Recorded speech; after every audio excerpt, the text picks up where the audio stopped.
कहते हैं change is the only constant, यानी कि बदलाव ही एक ऐसी चीज है जो सुनिश्चित है। नमस्कार, मेरा नाम है सुगंध शर्मा। indianmoney.com के इस हिंदी यूट्यूब चैनल में आपका बहुत बहुत स्वागत है। दोस्तों, आपने तो सुना ही होगा कि बजट 2022 में बहुत सारे बड़े बड़े ऐलान हमारी फाइनेंस मिनिस्टर निर्मला सीतारमण ने किए। उनमें कई चेंजेस आए हमारे इनकम टैक्स रूल्स में भी।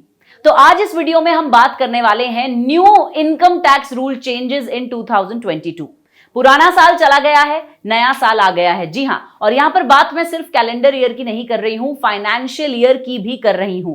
31 मार्च 2022 के गुजरते ही हम नए फाइनेंशियल ईयर में एंट्री ले चुके हैं और अब इस नए फाइनेंशियल ईयर में लागू होंगे कुछ नए इनकम टैक्स रूल्स, जिनके बारे में मैं अब बात करने वाली हूं। सबसे पहले बात करते हैं क्रिप्टो टैक्स के बारे में। क्रिप्टो करेंसी जो हमेशा से विवाद में रही है, इस बजट में यह कहा गया कि क्रिप्टो से होने वाली इनकम पे भी टैक्स लगेगा। कई लोगों ने यह सवाल उठाया कि क्या गवर्नमेंट क्रिप्टो को लीगल करने की कोशिश कर रही है, टैक्स क्यों लगाया जा रहा है। इन सवालों का जवाब तो अभी नहीं मिल पाया है, लेकिन हां, यह बात तय है कि अगर अब आप क्रिप्टो करेंसी के थ्रू कोई भी कमाई करते हैं तो आपको उस पे 30% टैक्स देना होगा। एक नया crypto asset tax regime launch किया जाएगा, जहां पे बताया जाएगा कि किस तरह से क्रिप्टो पे होने वाली आपकी जो आमदनी है, यानी कि आपका जो प्रॉफिट है, उस पे 30% इनकम टैक्स लागू होगा। ये इसी फिस्कल ईयर से लागू होगा, लेकिन जो टीडीएस है वो लागू होगा जुलाई 1 2022 से। तो ये सारे नए प्रोविजंस जो है न्यू इनकम टैक्स रूल के तहत किए गए हैं क्रिप्टो के ऊपर टैक्स के लिए। और साथ साथ मैं आपको बता दूं कि जो टीडीएस डिडक्शन है वो लिमिटेड रहेगी 50,000 रुपए तक। यहां पर इतना ही नहीं, अगर आपको क्रिप्टो करेंसी में कोई लॉस होता है तो आप उसको अगले साल में सेट ऑफ नहीं कर सकते। मैं आपको सरल शब्दों में समझाती हूं। अगर आपने बिटकॉइन से 1000 रुपए कमाए हैं और इथीरियम में 700 रुपए गवाए हैं, तो आपका नेट प्रॉफिट जो है वो होता है 300 रुपए। आपको टैक्स देना होगा उस 1000 रुपए पे जो आपने बिटकॉइन से कमाए हैं, ना कि आपके नेट प्रॉफिट 300 रुपए पे। इसी के साथ साथ अगर आप किसी को क्रिप्टो गिफ्ट देते हैं तो वो गिफ्ट भी टैक्सेबल होगा। जी हां, नए इनकम टैक्स रूल्स जो हैं वो काफी स्ट्रिक्ट किए गए हैं क्रिप्टो करेंसी के ऊपर। गवर्नमेंट टैप रखना चाहती है क्रिप्टो की अर्निंग्स पे और नए इनकम टैक्स रूल्स जो हैं लागू किए गए हैं इसके लिए, ताकि क्रिप्टो से अगर किसी को फायदा हो रहा है तो वो टैक्स भी दे, जिससे कि गवर्नमेंट को भी फायदा हो और गवर्नमेंट जो है वो सोशल वेलफेयर का काम कर सके। एक और नया प्रोविजन गवर्नमेंट ऑफ इंडिया लेके आई है, वो है filing of updated IT return.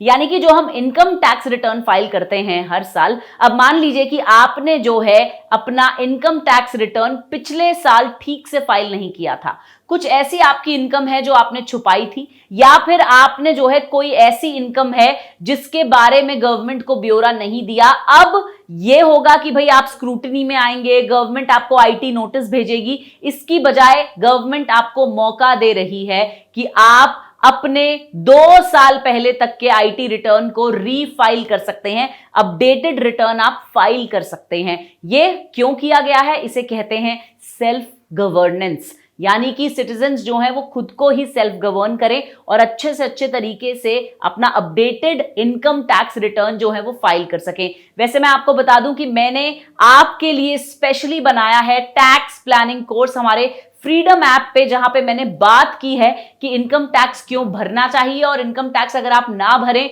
तो आपको इनकम टैक्स डिपार्टमेंट से नोटिस क्यों आता है और उसका जवाब आप कैसे देते हैं। ये और बहुत सारा और ज्ञान इनकम टैक्स के ऊपर अगर आप चाहते हैं तो हमारा टैक्स प्लानिंग कोर्स कीजिए फ्रीडम ऐप डाउनलोड करके। वैसे भी ये सबसे अच्छा समय है टैक्स प्लानिंग कोर्स करने का। टैक्स प्लान करके अपना बहुत अलग अलग तरह की चीजों में इन्वेस्ट करके आप अपने बहुत सारे टैक्सेस को लीगली सेव कर सकते हैं। अगला बड़ा प्रोविजन जो लाया गया है वो है NPS deduction to state government employees.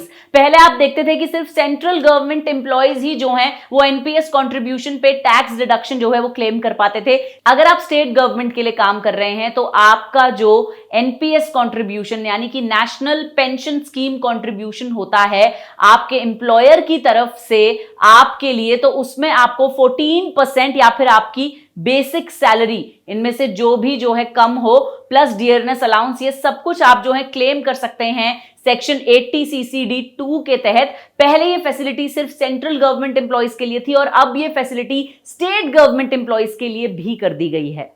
अगला एक और बहुत बड़ा प्रोविजन जो किया गया है वो है टैक्स ऑन पीएफ अकाउंट। अब पीएफ अकाउंट तो आप जानते ही है, प्रोविडेंट फंड अकाउंट, जो ऑलमोस्ट हर इंसान खुलवाता है ताकि अपने रिटायरमेंट के समय वो जो है अपनी नौकरी वाली जिंदगी से इकट्ठा करा हुआ पैसा जो है वो यूज कर सकें। तो यहां पर टैक्स ऑन पीएफ अकाउंट में क्या चेंजेस आए हैं वो मैं आपको बताना चाहूंगी। Central board of direct taxes यानी कि CBDT ने 1 अप्रैल से ये तय किया है कि वो जो है 25th अमेंडमेंट लेकर आएंगे इनकम टैक्स रूल्स में। इसका मतलब है cap of tax free contributions to EPF जो है उसे टैप किया जाएगा 2.5 लाख पे।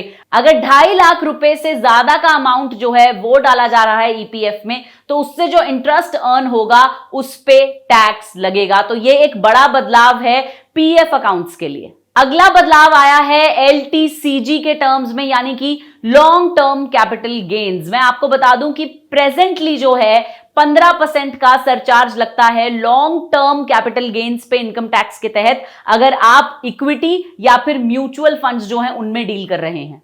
लेकिन 1 अप्रैल से ये बेनिफिट जो है एक्सटेंड कर दिया जाएगा हर तरह के LTCG यानी हर तरह के लॉन्ग टर्म कैपिटल गेन्स पे, सिर्फ इक्विटी और म्यूचुअल फंड्स पे नहीं, बाकी तरह के एसेट्स पे भी ये लागू हो जाएगा। एक और बड़ा बदलाव जो आया है, जो कि एक बहुत अच्छी खबर नहीं है, वो ये है कि आपने हमेशा सुना होगा कि जो भी लोग होम लोन लेते हैं उन्हें एक बेनिफिट मिलता था सेक्शन 80EEA के तहत। मैं आपको समझाती हूं, अगर आप कोई भी 45 लाख या 45 लाख से कम का घर खरीदते हैं, 45 लाख से कम का अगर आप घर खरीदते हैं, उस पे जो आप होम लोन लेते हैं उस पे भी आपको जो है 1.5 लाख रुपए तक का डिडक्शन यानी कि टैक्स बेनिफिट मिलता था। लेकिन अब सिर्फ और सिर्फ 31 मार्च 2022 तक जो लोन लिया गया है सिर्फ उस पे ये बेनिफिट मिलेगा। उसके बाद जो भी लोन लिया जाएगा वो ये जो एडिशनल बेनिफिट है वो उन्हें नहीं मिल पाएगा। और मैं आपको बता दूं, पहले से ही होम लोन के इंटरेस्ट पे 2 लाख की टैक्स डिडक्शन तो होती ही है, लेकिन 31 मार्च 2022 से पहले एडिशनल 1.5 लाख की भी ये जो है डिडक्शन अवेलेबल थी उन लोगों के लिए जो 45 लाख से कम का घर खरीद रहे हैं। ये अब आगे जाकर 1 अप्रैल 2022 से अवेलेबल नहीं रहेगी। एक और बड़ा बदलाव जो लाया गया है, एक नई चीज इंप्लीमेंट की गई है, tax relief for covid treatment expenses. मैं आपको समझाती हूं, बहुत सारे ऐसे लोग हैं जिन्हें पैसे यानी कि धन रिसीव हुआ है अगर वो कोविड-19 ट्रीटमेंट जो है अपना करा रहे हैं। काफी सारी कंपनीज ने अपने एम्प्लॉइज को जो है कोविड-19 ट्रीटमेंट के लिए पैसे दिए हैं। काफी सारी गवर्नमेंट स्कीम्स हैं जहां पर गरीबों को कोविड-19 ट्रीटमेंट के लिए पैसे दिए गए हैं। काफी सारे ऐसे लोग हैं जिन्हें कोविड-19 की ट्रीटमेंट के लिए पैसे मिले हैं।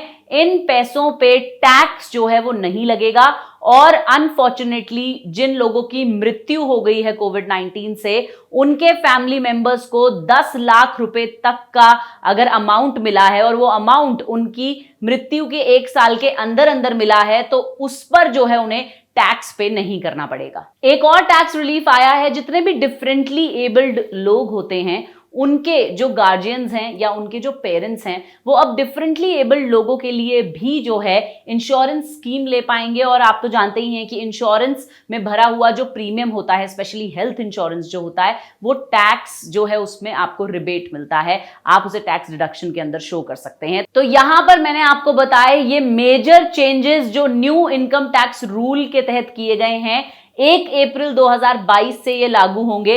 मैं आशा करती हूं कि इनमें से कोई ना कोई चेंज जो है वो आपको जरूर इफेक्ट करेगा, इसीलिए मैं ये समझती हूं कि आपने ये वीडियो देखा। लेकिन यहां तक इस वीडियो को सीमित मत रखिए, अपने फ्रेंड्स, अपने फैमिली के साथ इस वीडियो को शेयर कीजिए। अगर आपको हमारे वीडियोस पसंद आते हैं तो इन्हें लाइक कर दें और हमारे चैनल को सब्सक्राइब जरूर कर दें। तब तक मैं यहां से जा रही हूं। This is your host Sugan Sharma, signing of.